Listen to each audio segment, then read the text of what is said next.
নির্বাচনী পরিবেশ এবং ভোট কেন্দ্রের সার্বিক পরিস্থিতি নিয়ে জানাতে পটুয়াখালী এবং সুনামগঞ্জ থেকে যুক্ত হচ্ছেন আমাদের সহকর্মীরা। প্রথমে চলে যাচ্ছি পটুয়াখালীতে, সেখানে রয়েছেন সহকর্মী এম কে রানা। রানা, নির্বাচনী পরিবেশ এবং ভোট কেন্দ্রের সার্বিক পরিস্থিতি সম্পর্কে জানাবেন। হ্যাঁ, আরিফিন, আপনাকে জানি যে আর একদিন পরেই কিন্তু আসলে ত্রয়োদশ জাতীয় সংসদ নির্বাচন অনুষ্ঠিত হবে। পটুয়াখালী জেলায় কিন্তু ৪টি আসন রয়েছে। সেখানে কিন্তু পটুয়াখালী এক, পটুয়াখালী সদর, মির্জাগঞ্জ এবং দুমকি উপজেলা।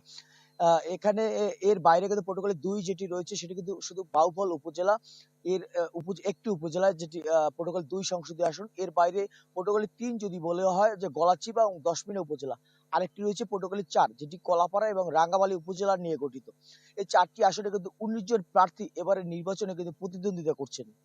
সবথেকে বেশি কথা যদি বলতে হয় যে আগামী একদিন পরে যে নির্বাচন, সেই নির্বাচনে পটুয়াখালীর ১৫ লক্ষ প্রায় ১০,০০০ ভোটার কিন্তু আসলে তাদের ভোটাধিকার প্রয়োগ করবেন।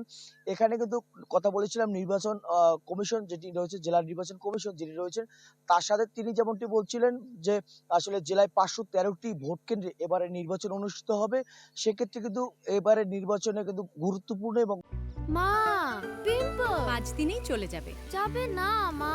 যাক, নিমের ৫ অংশের পাওয়ারে ৫ দিনেই দূর হবে পিম্পল।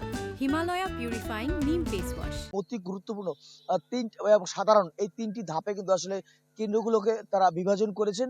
এর মধ্যে কিন্তু পটুয়াখালী জেলার ৩২০টি কেন্দ্রই কিন্তু আসলে গুরুত্বপূর্ণ এবং অতি গুরুত্বপূর্ণের মধ্যে রয়েছে।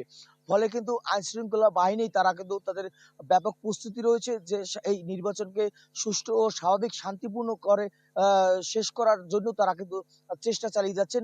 পটুয়াখালীতে কিন্তু আসলে যে পুলিশের পাশাপাশি সেনাবাহিনী, র‍্যাব, বিজিবি, কোস্টগার্ড এবং নৌবাহিনী, এছাড়া যদি আনসার সদস্য যারা রয়েছে তারাও কিন্তু এবারে নির্বাচনে মাঠে কাজ করবেন। এছাড়া নির্বাচন অফিস থেকে আমাদেরকে যেটা বলা হয়েছে যে আজ সকাল ৭টা ৩০ পর্যন্ত তাদের যে নির্বাচনী প্রার্থীরা যে প্রচারণা ছিল সেটি কিন্তু আজ সকাল ৭টা ৩০ কিন্তু শেষ হয়েছে। ফলে এখন ভোটারদের চিন্তা এবং ভোটাররা বিবেচনা করবেন যে আসলে কোন প্রার্থীকে তারা বিবেচনা করবেন। এই উপকূলীয় এলাকায় যারা ভোটারদের সঙ্গে কথা বলেছি তারা বারবার বলছিলেন যারা এই উপকূলীয় এলাকার মানুষের দুঃখ দুর্দশায় পাশে দাঁড়াবেন তাকেই তারা এবারের নির্বাচনে তারা বিজয়ী করে সংসদে পাঠাবেন। আরভিন, এই ছিল পটুয়াখালী থেকে সর্বশেষ। ধন্যবাদ রানা। দর্শক, এবার সুনামগঞ্জ থেকে যুক্ত হচ্ছেন সহকর্মী আর জুয়েল। জুয়েল, আপনার কাছে নির্বাচনী পরিবেশ এবং ভোট কেন্দ্রের কি তথ্য আছে জানাবেন। আরিফিন, সুনামগঞ্জে যদি বলি, সুনামগঞ্জ একটি হাওর অঞ্চল। এই হাওরের প্রায় ৮৯টি ভোট কেন্দ্র অতি ঝুঁকিপূর্ণ এবং হিসেবে চিহ্নিত করা হয়েছে। এছাড়া ১৫৭টি দুর্গম ভোট কেন্দ্র হিসেবে চিহ্নিত করেছে প্রশাসন। এছাড়া রয়েছে ২৪৭টি ঝুঁকিপূর্ণ এবং ৮৯টি বলেছিলাম অতি ঝুঁকিপূর্ণ এবং ৪৫৭টি ভোট কেন্দ্রে ইতিমধ্যে সিসি ক্যামেরা স্থাপন করা হয়েছে।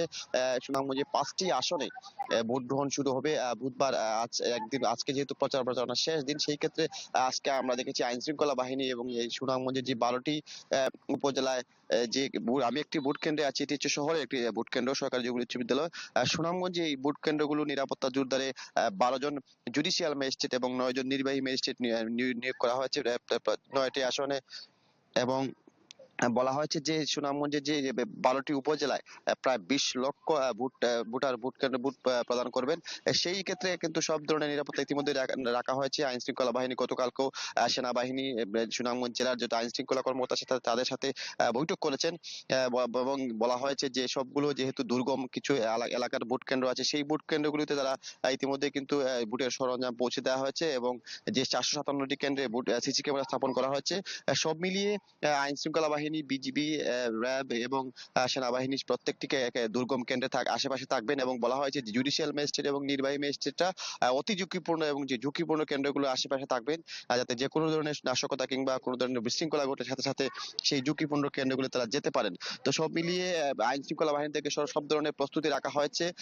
প্রায় ৪৫৭টি ভোট কেন্দ্র ইতিমধ্যে সিসি ক্যামেরা স্থাপন করা হয়েছে এবং যেহেতু ৮৯টি অতি ঝুঁকিপূর্ণ ভোট কেন্দ্র নির্ধারণ করা হয়েছে, সেইগুলোকে জোরদার দিয়ে আইন শৃঙ্খলা বাহিনী সব ধরনের প্রস্তুতি ইতিমধ্যে কিন্তু নিয়ে রেখেছে। তো ১২ তারিখে সকাল থেকে ভোট গ্রহণ শুরু হবে। তবে এখন পর্যন্ত সুনামগঞ্জে ১২টি উপজেলায় যে ৫টি আসন আছে, সেই আসনগুলোতে এখনো বড় ধরনের কোনো সহিংসতা কিংবা নাশকতা ঘটনা ঘটেনি।